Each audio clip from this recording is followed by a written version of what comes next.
Morning. A very good morning to everybody here today. Mr. Ajay Shankar, Member Secretary, NMCC, which is the National Manufacturing Competitiveness Council, Government of India. Mr. Sunil Sinha, CEO of Tata Quality Management Services.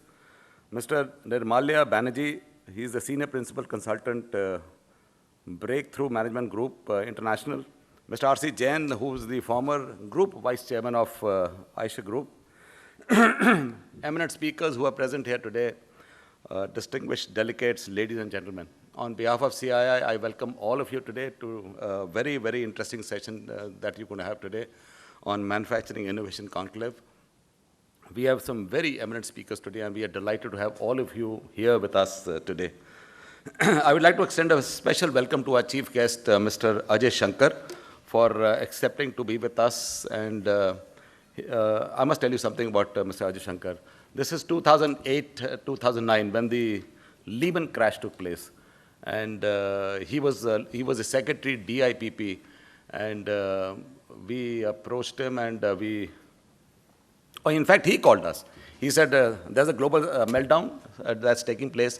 What can we, as a government, do for the industry? So a very proactive sort of an action that he actually took. He called us, we gave a lot of suggestions, and let me tell you, within days, those were implemented. And sometimes, of course, we wish and hope that even these days, the same implementation would take place. But nevertheless, I think it was a very good foresight by Mr. Ajay Shankar. I must thank him for that.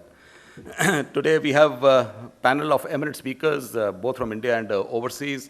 We're going to have some very, very interesting sessions today. I'm just going through the total list, and when we were preparing it, we were finding it very, very interesting. We also have with us Mr. Andy Sherman. I extend a warm welcome to you, sir. He's come all the way from the US. He's from Dolby Laboratories, and he's going to be talking on intellectual property, a way of fueling innovation and growth. What do we want to be as a nation?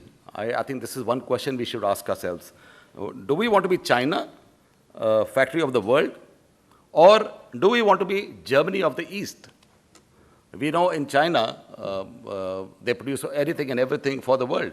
But if you do the analysis and look at the value addition that actually takes place in China, for things like the iPhone, the iPad, and many other electronics that we talk of, it's under 10%. That's the total value addition that actually takes place.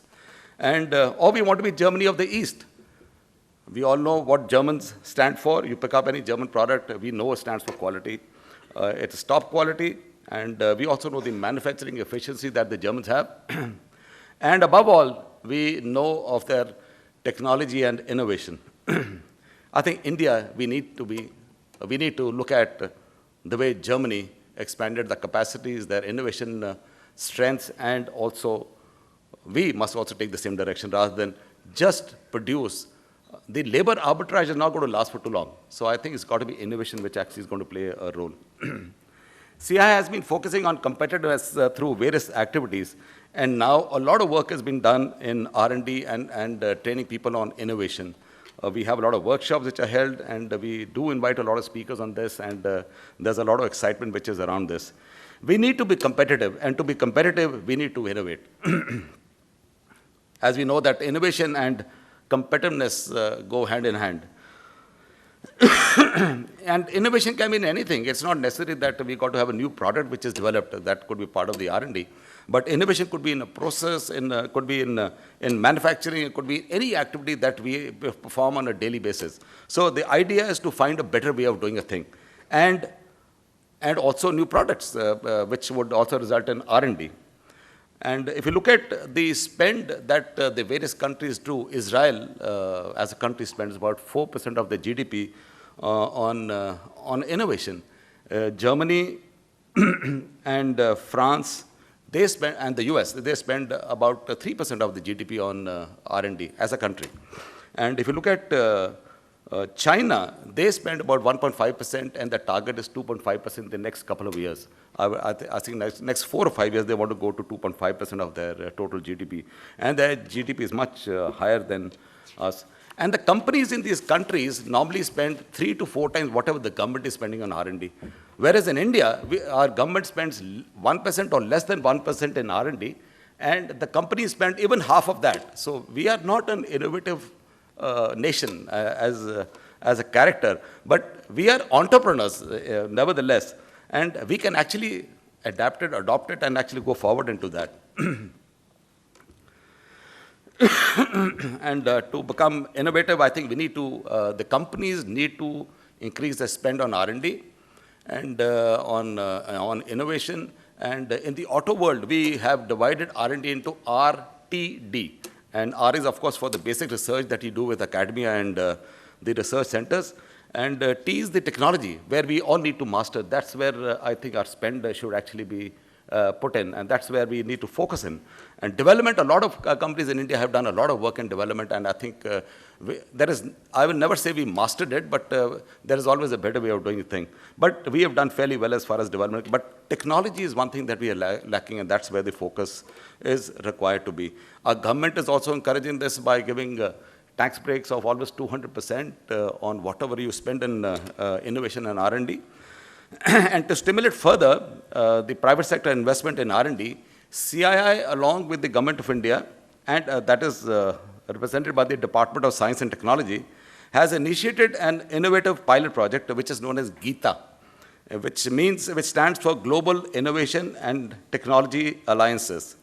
The vision of GITA is to strengthen India's innovation ecosystem through supporting and enabling technology and innovation-driven enterprises. And its mission is to be an effective institutional mechanism for providing end-to-end services and support for the emergence of an innovation ecosystem. Government also recognizes it, and so government is prepared to put in a lot of money into this. And CII has partnered with the Department of Science and Technology, which is a very, very important step that has been taken. Our IT world has always mastered it. In fact, they have been very innovative in the way they have done, and that's the reason one of the reasons for the successes. And they've done a tremendous job there.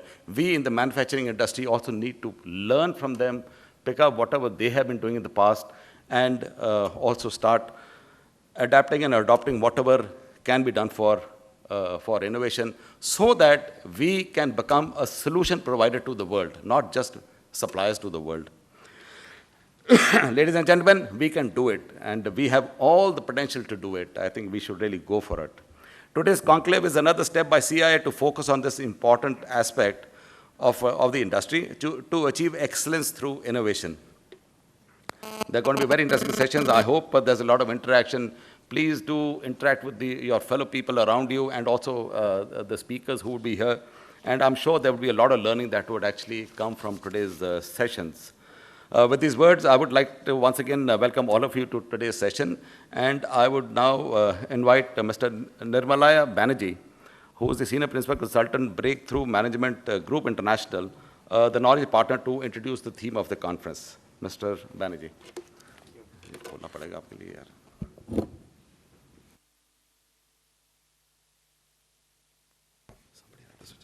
Is the presentation? Yeah, presentation. Is it? Yeah, sure.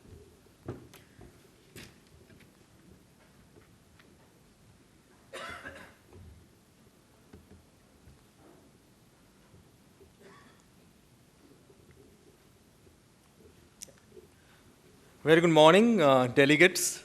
And thanks a lot, Mr. Kapoor, for introducing me and starting the conference. It's an honor to be associated with this conference, and it's wonderful seeing the speakers coming all the way from different parts of the country, different parts of the globe, and delegates coming in the morning with all the enthusiasm from all across the manufacturing industry, and CII organizing and taking this as a drive to really drive the innovations and creating an occasion for getting the great minds together. So with that, let's talk about this theme. As the theme talks about, this is innovation. How does innovation really incubate the growth in the manufacturing industry? I'll specifically focus on the Indian manufacturing industry. That's the context here. But some of the learnings can be taken definitely all across the country and the different industries as well. So introducing about us a bit, for those who may not be aware fully about us, we are the global leading consulting firm We're based in US and we're present in all the continents. And we work all across the industry, manufacturing, non-manufacturing. These are the different countries we are operating in, and basically 4 different ways that we can help the clients, help the organization all across the industries. What we do basically is we try to bridge the gap between aspiration and reality. So for that, there are 4 different ways of bridging that gap. We help companies getting the direction and driving the direction. That's the strategy. We help companies going beyond the direction and creating an exponential things, creating ahas in the business, ahas in the industry. That's innovation. We help in solving the business problems, and also we help transforming the business altogether. So with that, and warm welcome again to the delegates. Now coming to the context of this conclave for the growth and specifically how innovation can really support this growth. Little bit looking at the current condition of the Indian industry. If we look at the GDPs, it does not talk good about the trend. If we put the trend, it's not really an encouraging figure. But the question is, if the GDP is growth is so less, in that case, typical reaction of the industry is to cut the cost and be surviving in the industry. But is that the way? That's the challenge, and that's the theme of this. Is that the only way to really counter the current condition? Does the solution remain only in the cost reduction? Does the solution remain in just cost cutting and looking at some of the specific things which are more focused on that? These are some pictures we talk about. If we only look at cutting the cost, if we're only looking at becoming more slim, what typically wants to happen? Solution is denied in many cases. Just some pictures to represent that. And looking from the organization perspective, there is always a limit to which we can really look at cutting the cost, really look at standardizing, really looking at working towards becoming more efficient. Definitely, that's a good thing to do, but that's not enough, and there is a limit to that. We come to the skeleton. Beyond that, there is not much of possibility. But if we look at the growth, under the same condition, I'm sure sky is not the limit of where we can really improve, where we can really go. But the question is, so that's the context, we need to look at the growth, but the question is growth so simple?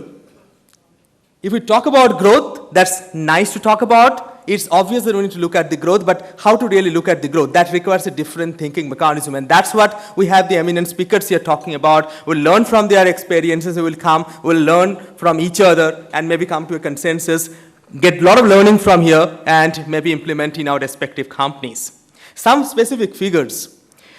About 70 to 90% of the merger acquisition destroy the shareholder wealth. So growth is not very simple, not so simple. 80% of the venture capitalist investments fail. 90%, more than 90% companies fail to sustain above average shareholder return in the longer term. So it's not easy. It requires a lot of efforts in the behind. That's what we're going to learn here. How do innovation enable this growth? How do innovation help in sustaining this growth in the long term? Some figures again, if we talk about the average lifetime a company stays in the S&P 500 index, that's the top index for that.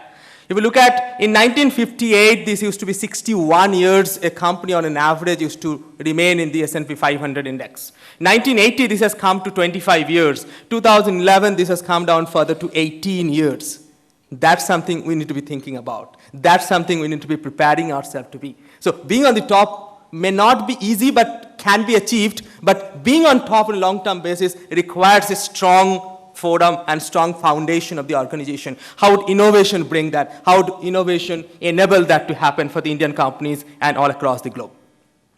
Now, if that's what is a challenge, how to really create the growth and sustain, growth also has a process. We all know there is always an S-curve for any product or any service and an offering for a specific job.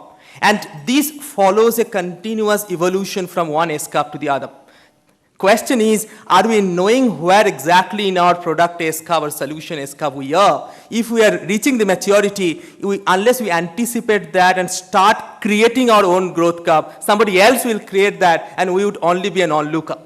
That's what happened to Kodak. That's what happened to the Swiss manufacturer of the wristwatches. We don't want it to happen to our industries, our companies.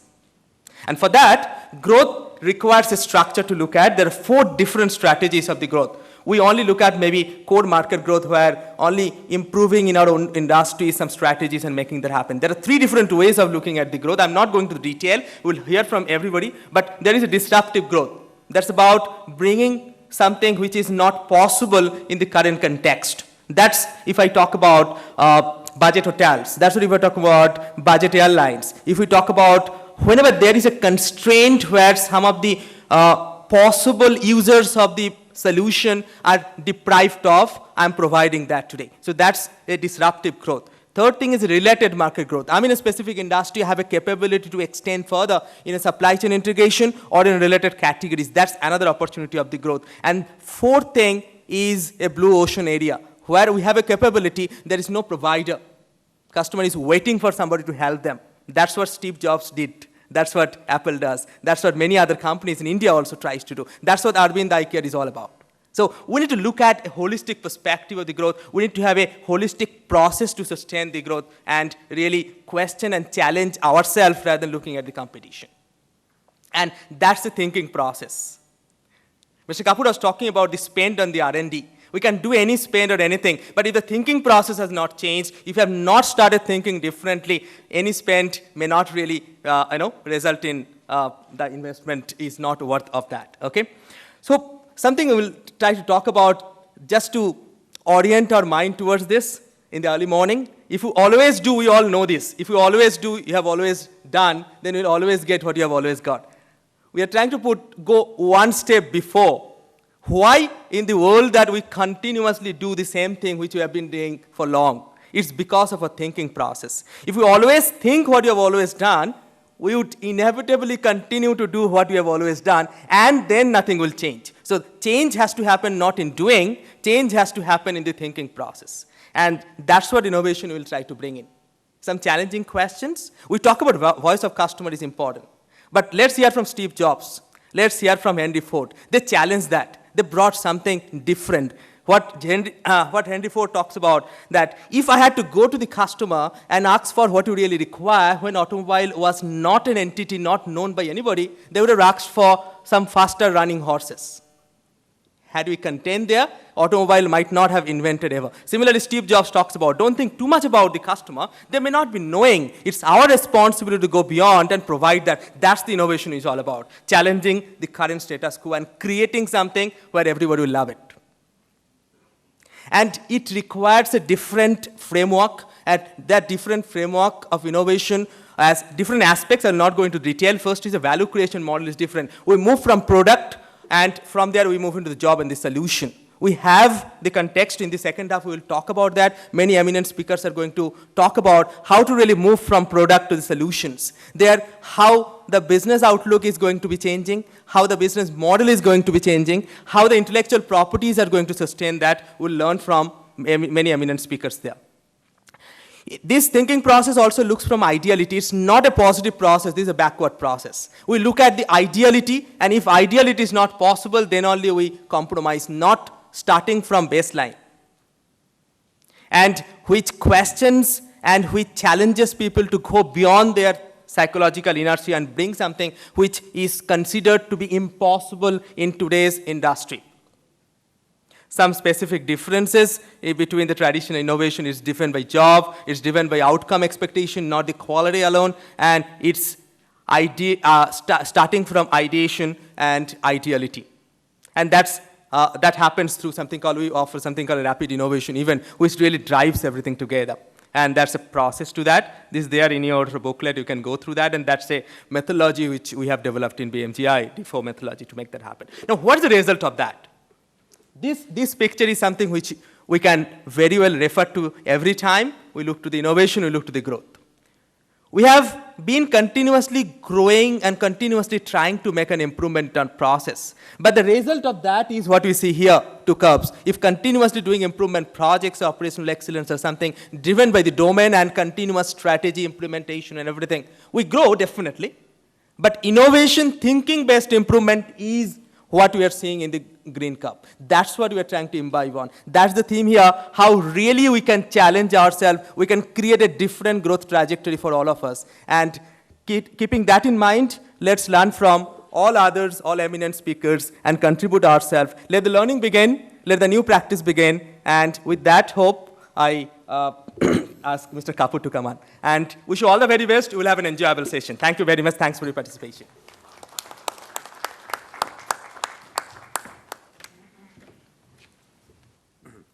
Thank you, Nirmala. I think that was very interesting. Innovate to survive, I think that's one clear message that he's giving. And because disruptive technologies will actually come in, and you won't even know what hit you in case you do not change your mindset to change your mindset to go towards innovation. So you've got to start thinking out of the box. I think that's a very important message that he's given. And but he's available throughout the day today, and I hope so. Please do catch him and question him on various things.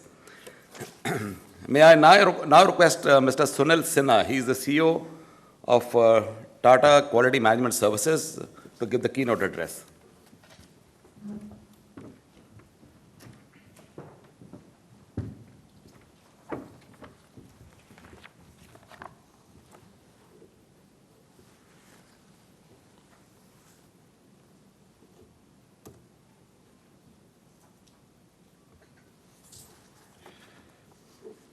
Mr. Ajay Shankar and other distinguished members on the dais, ladies and gentlemen, very difficult to spot ladies in the manufacturing crowd.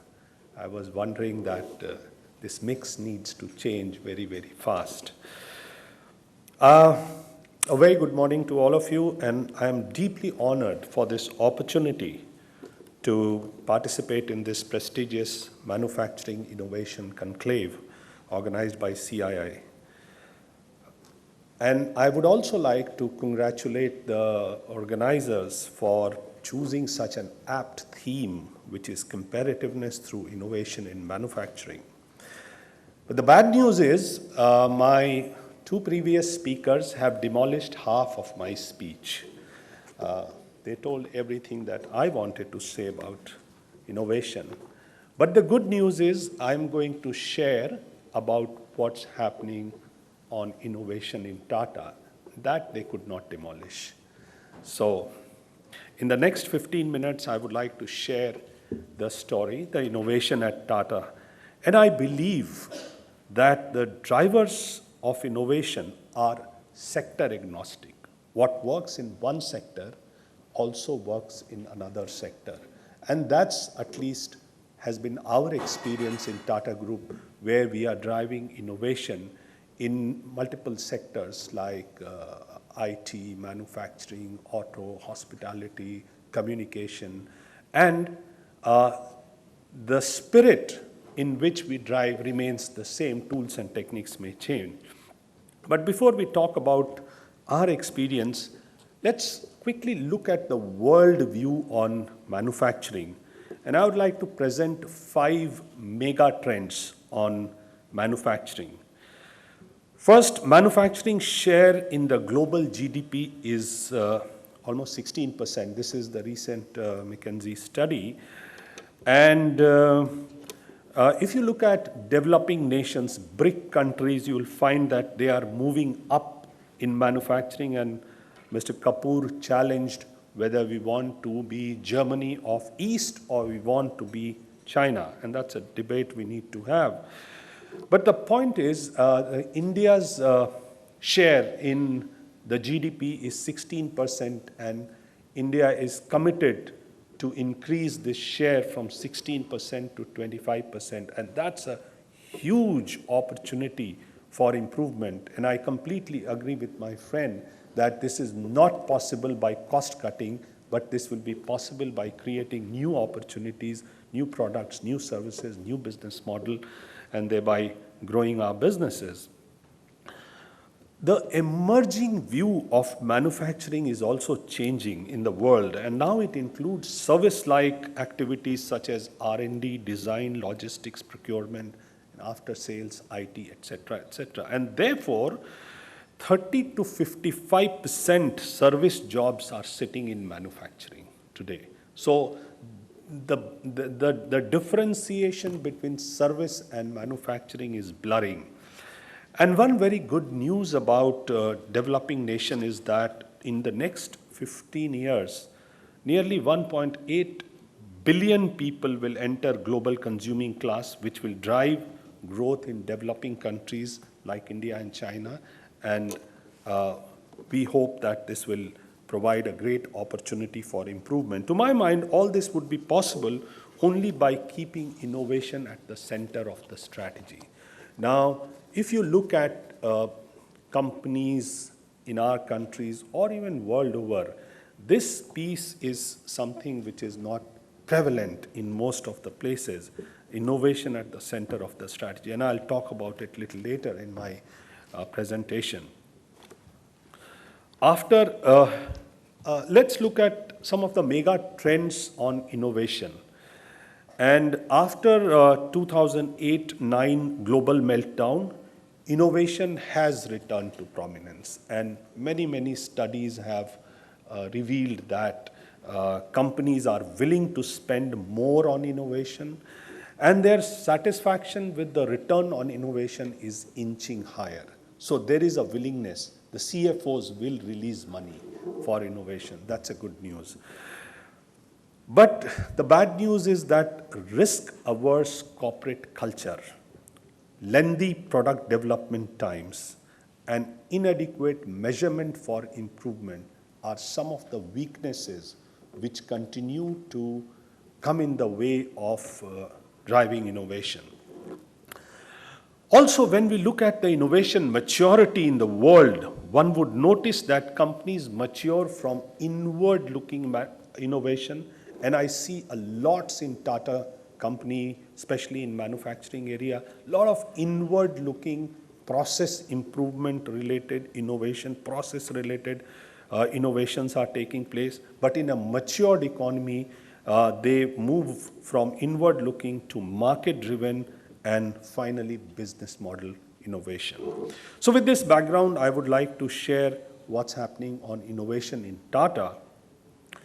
For over a decade and a half, Tata companies have been improving their standards of business performance by using what is called a Tata Business Excellence model, which is a clone fashioned on Malcolm Baldrige award systems in USA.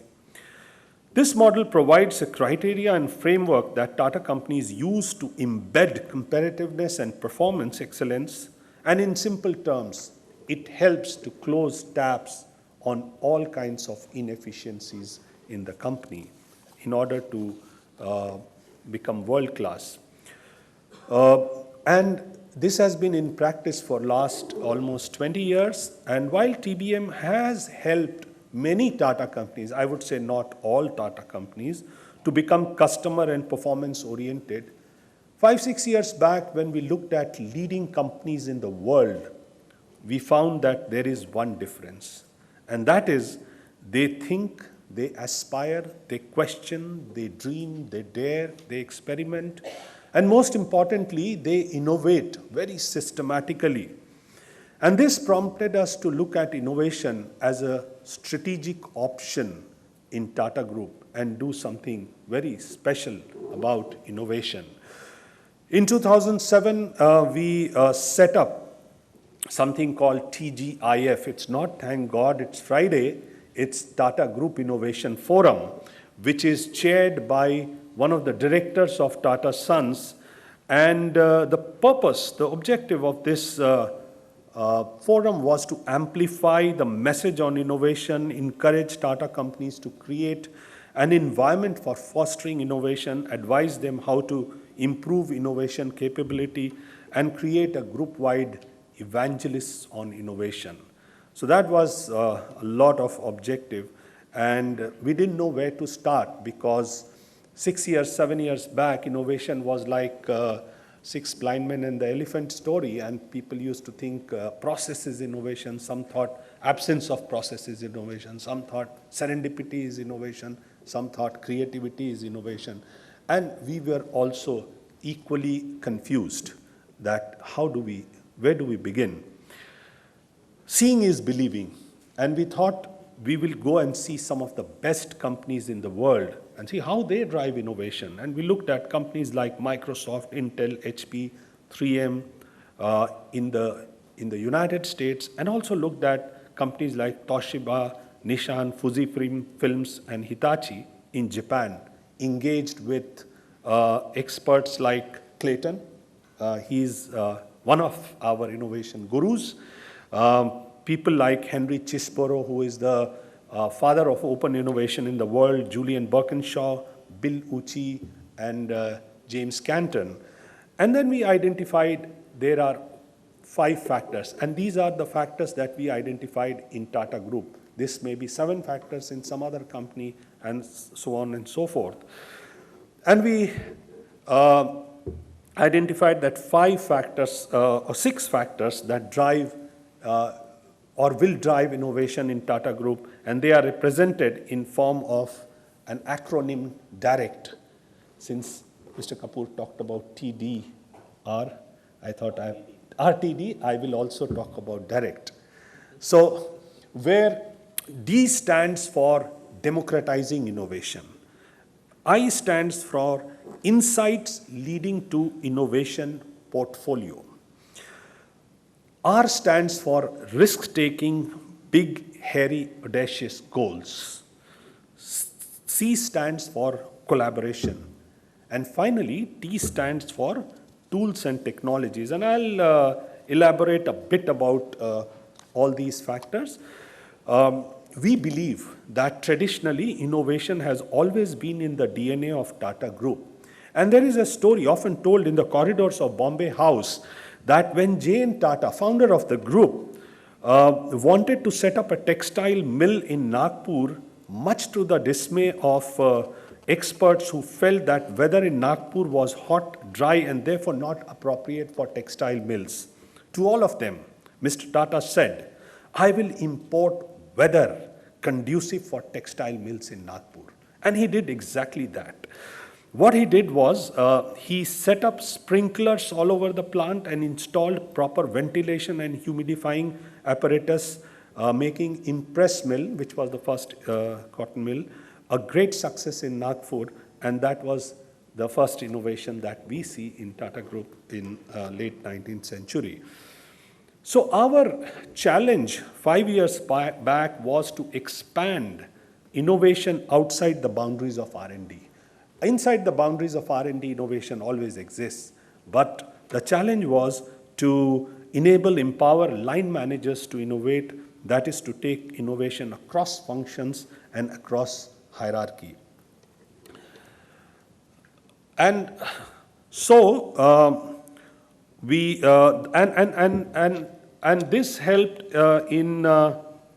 this helped we took up a program called Tata Innovista.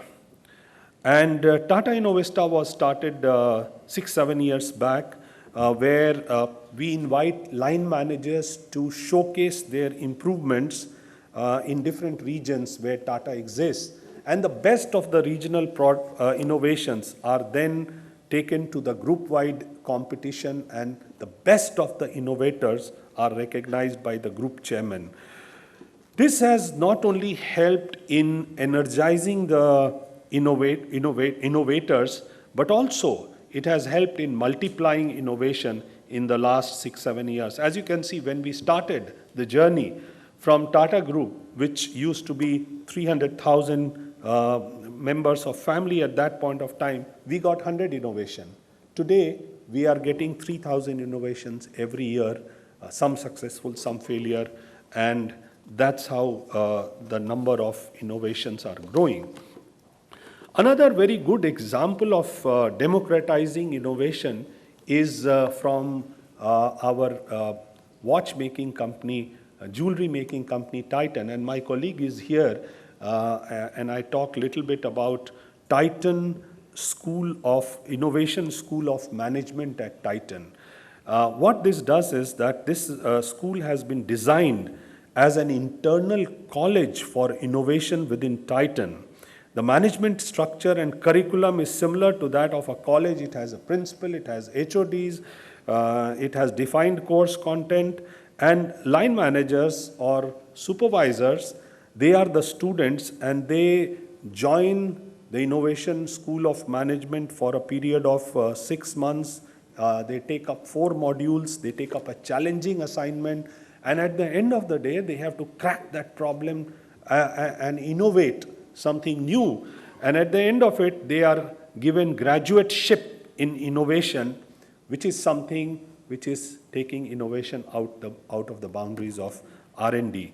And if you wish to know more about this, I'm sure my colleague Sumant Sood, who is sitting here, will be very happy to share with you the details of Innovation School of Management. The second, direct I of direct, stands for insights leading to innovation portfolio. And once I asked Jeff Wiedemann, who is the Vice President of Innovation in P&G, that Jeff, what is the secret behind P&G becoming such an innovative company? To my dismay, Jeff mentioned that P&G is not a very innovative company, but he said P&G manages innovation very, very well. And he further mentioned that we are probably the finest in developing customer insights, which in turn triggers innovation. The company spends nearly $2 billion annually on R&D. So big ticket disruptive innovations are triggered by 2 things as per our experience. One is spotting new opportunities, and second is systematically converting new opportunities into reality. And this is almost absolutely essential, and that's why you see in the chart that now in companies, Tata companies, businesses are started developing dashboard, portfolio of innovation, where on one side you have disruptive innovation, and other side you have incremental innovation, and then you develop a portfolio of product, service, and business model innovation, which helps to systematically people to innovate. Risk-taking are, and this to our mind is extremely important. And once Professor James Canton, who is the future guru, asked Mr. Ratan Tata, Mr. Tata, what according to you is the secret sauce for triggering innovation? And Mr. Tata replied that take up a seemingly impossible project or task and make a public announcement about it, and rest everything will fall in place. He says, put yourself under pressure and rest everything will fall under place. And probably he was referring to his nano experience. So we also realize that the culture of risk-taking and accepting, celebrating failure emanating out of bold experimentation. There was a lot of debate by risk-taking, by asking people to fail, are we creating a culture of failure? But we made very clear that if you are supposed to make donut, then you are not supposed to fail in making donut.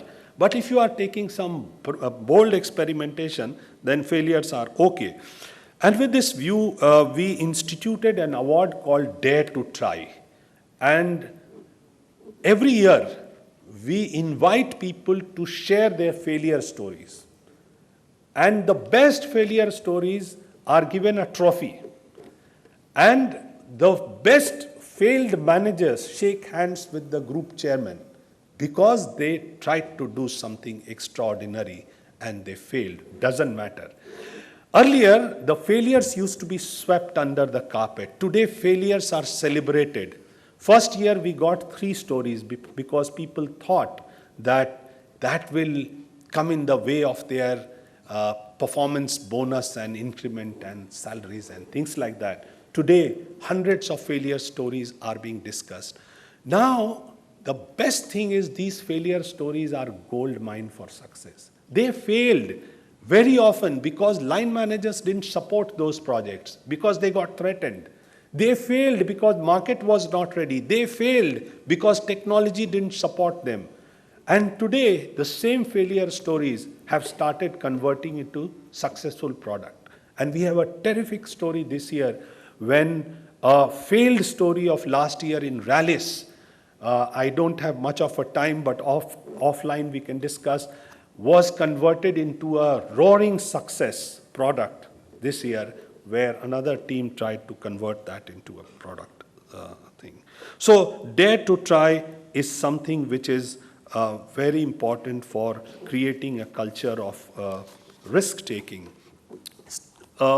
Similarly, the environment for innovation is extremely important, and Mr. Tata was a great proponent of creating environment. And he said, what I would like to see is innovation that perhaps leads to disruptive technologies. Perhaps he was inspired by Clayton, that basically comes from creating environment that we live in, which allows our people to dream, giving those people the encouragement to convert the dream into reality, motivating those people to have that happen and not slap them down because it has not been done before. So he talked about, and we also believe that education plays a big role in innovation, so we continuously educate our people. Next, very important thing is collaboration, and collaboration is something which is sometimes undermined in the process of innovation. Collaboration and cross-pollination of ideas is an important characteristics of innovative company, and in Tata Group, we are systematically driving this.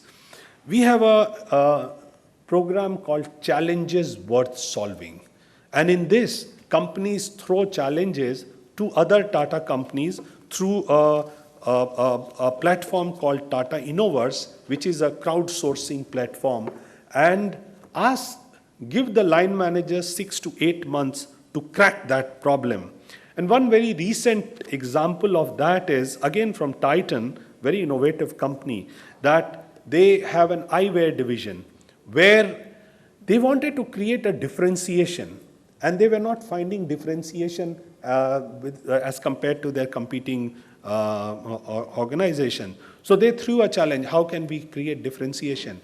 And an executive from Tata Teleservices, which is a mobile service company, gave an idea that they can create an online eye testing mechanism whereby people can accurately test their eye sitting in front of their computer, taking instructions from the computer, and then the computer will give them through Google Map the nearest Titan showroom where they can go and buy spectacles.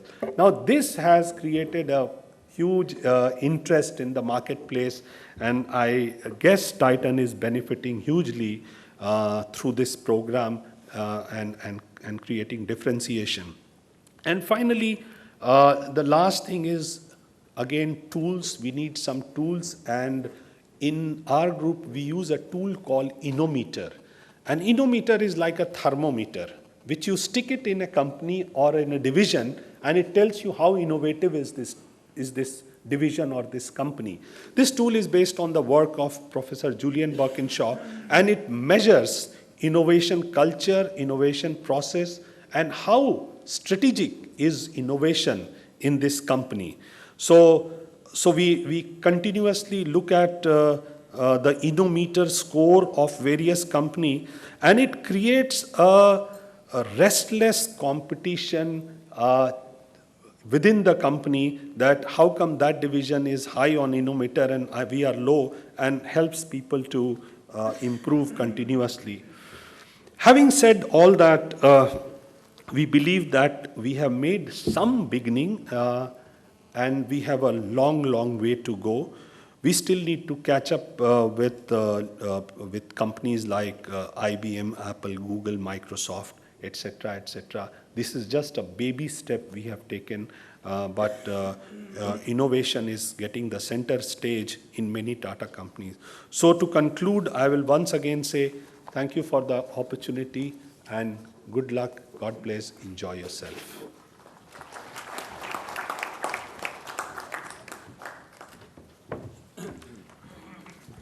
Thank you, Sunil. I think that was very nice, and He said about companies' willingness to spend more on R&D or more on innovation, but long development times, they really slow down the process or make it, pull them back.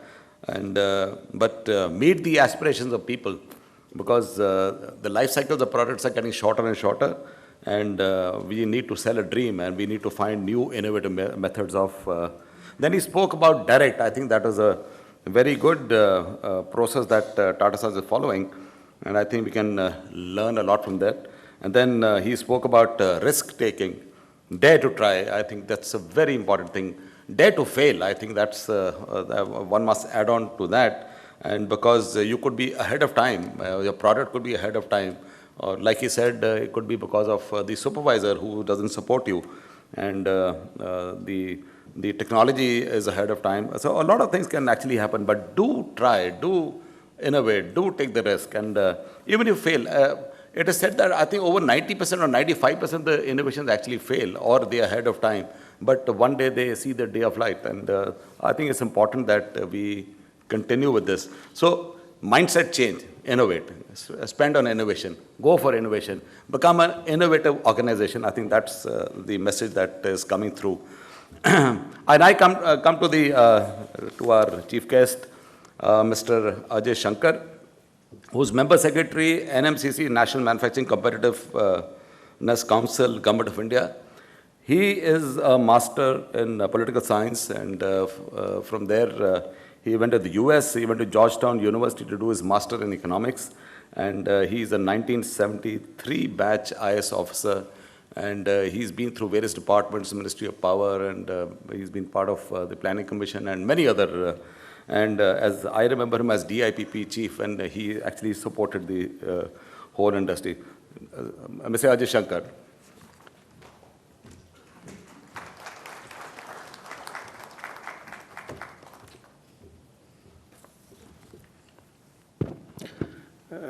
Mr. Kapoor, Mr. Banerjee, Mr. Sinha, Mr. Jain, I must first of all begin by thanking CII for giving me the privilege of being here, of sharing some thoughts with you, and also getting really educated over the course of the last 35-40 minutes. It's been immensely enlightening. As Mr. Kapoor said, I've been a friend of CII for some time, and CII and I have done things together. We've been together many times on manufacturing, but I'm so glad that the theme today is manufacturing innovation. And I'm glad that Mr. Kapoor made the point that the time has come where innovation has to become central to the thought processes of people involved in manufacturing. And that success through wage arbitrage is no longer a sustainable medium-term option for firms in India. It was a great option for the last 50, 60 years. Some of us made to great advantage of it, some less, but that age is getting behind us. In another sense, the timing of the event is quite appropriate, because generally when you are having good times, you are complacent, you are satisfied, and you have enough to do to cope with the demands of good times and the demands of meeting whatever the market wants from you. But difficult times are times when I think leadership, at least in firms, gets an opportunity to sit back and think, and to see how do we look at the medium term and the long term apart from the crisis of the short term or the difficulties of the short term. So in some ways, this period of relative slowdown is a good opportunity for firms in India to do some hard thinking about how they would like to survive and prosper over the medium to long term. And the key to that is really the theme of the deliberations today, which is of innovation. And it is very important for, I think, some of the macro trends that we are seeing across the world, and which were referred to in the earlier presentations. and which is that wage arbitrage is no longer the route to success in this globalized economy. And so firms need to outgrow that mindset. In fact, within India itself, I hear many firms, of course not the best ones, but still a very large number of firms, privately complain that industry and manufacturing is being ruined because of Narega and because wages are rising. Now, clearly the prevailing market wages in India are still so low that if somebody has a business model which is jeopardized by the very modest increase in wages that may have occurred over the last few years, then obviously that business model and that firm has very serious difficulties in the years to come.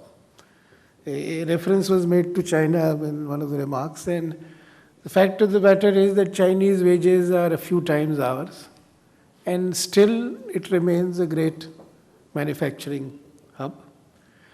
And then Mr. Kapoor said something which I really liked, and which is that we should aspire to be the Germany of Asia. Now, the fact of the matter is that Germany was the largest manufacturing exporter till 2-3 years back. China has overtaken it marginally. The population of Germany is about 80 million. The population of China is 1.3 billion. And German hourly wages were 30-40% and still 30-40% higher than that of their European competitors and American competitors. So clearly we have to think beyond this kind of cost cutting, and I'm glad one of the first slides said that we should think beyond cost cutting. And when you think beyond cost cutting, you get into innovation. Now, if you look at the Indian manufacturing scene, then I liked what Mr. Sinha ended with, that whatever they have done as a group is only the beginning and there is a long journey ahead. And what struck me was that even they have begun only 6 years back. So I think corporate India really needs to think hard and imbibe this thought process of making innovation central to its process. And when you get into wanting to drive innovation, then you will have to do many things similar to what was highlighted in the last presentation, that you've got to get people in your organization moving, got to get them thinking, and you must support new ideas, encourage people to dream. And what I really liked at the end of the last presentation was celebrating failure. And I'm going to request you to try and set this around, because I would be delighted if this message could seep through the government system. Because the whole government system and the whole system of accountability within government and the media's expectation from government agencies is of perfection, that nothing should ever go wrong, no mistakes should ever be made, no losses should ever be incurred, etc., etc. And the consequence is, of course, a very risk-averse, conservative type of culture, and the consequences of that are quite apparent. But anyway, that apart. So if I look at the macro picture in India, I would like to be honest to say that there is a huge challenge before the manufacturing sector of India, because if it does not embrace innovation very quickly, very rapidly, and very successfully, the aspirations of taking the share of manufacturing to a higher percentage and creating 100 million manufacturing jobs would be very difficult to meet. So we have to mainstream innovation into the whole manufacturing and industrial ecosystem. And if we look at the reality, the challenge is enormous. But as in many other ways of looking at the Indian economy, India is a land of paradoxes. So you look at it one way and it looks very difficult and very challenging and maybe not so encouraging. But if you look at it another way, then you see a lot of optimism. And I would like to now dwell for a few minutes on what I think are causes of enormous optimism.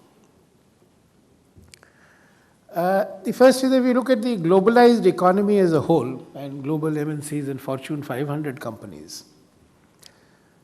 it's incredible the extent to which global innovation is taking place in India. So I remember meeting firms and hearing from them what wonderful work their India division is doing or their Indian operations are doing. And I said, hey, I've never heard of this firm. I mean, I've never heard of them in India. And that turned out that they sell nothing in India. Or they sell hardly anything in India, but they have an outstanding R&D center in Bangalore, which does great work for them. And they gain in terms of global competitiveness and global innovation.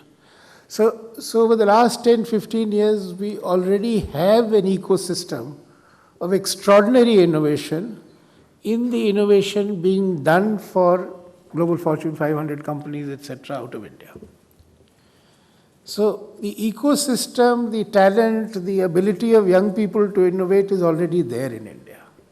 So it's for the Indian firms to tap into that and to emulate that or to create parallel systems.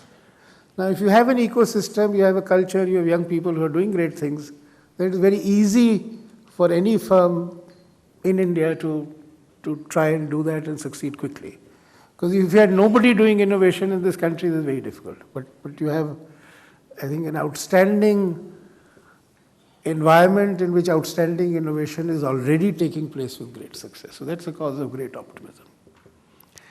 And the other cause of great optimism, and that I think flows from the realities of our political process, which many of us privately see as a bit of a liability at times.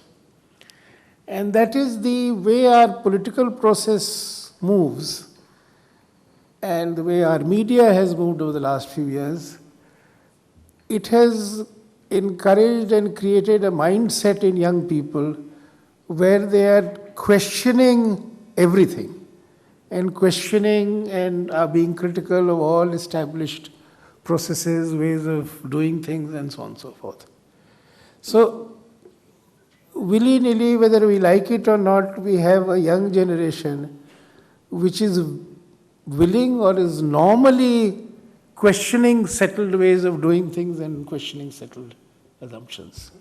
So if you have a critical and a questioning young mind, that is a great asset for any nation. And I think in the last 10, 15, 20 years, I think we've seen an extraordinary change in India. And it's a change across the spectrum.